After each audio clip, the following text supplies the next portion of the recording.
How did you know Jon Hamm? He was just like a friend, he's a guy that we knew. Sarah was friends with John, and then Right. our mutual friend, this guy Tall John, another John, would bring him sometimes to watch football on Sundays, and he's part of the my cousin Sal's fantasy league.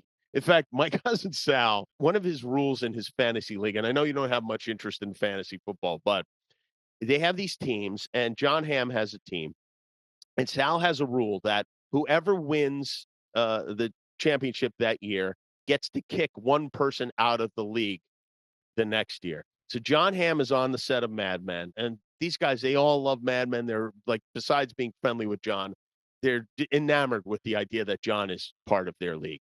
And they have their fantasy draft where they all sit around and pick the players. And John calls and he says, "Listen, I'm still on set. I'm going to be 2 hours late. You guys might want to just go ahead without me." And they're like, "No, we're going to wait for you." And so he is racing through the shoot.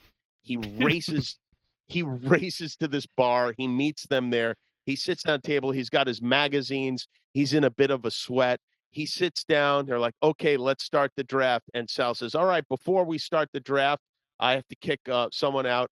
John, you're kicked out of the John gathers his stuff, gets up, and walks right out the door. Oh my God, that is so great.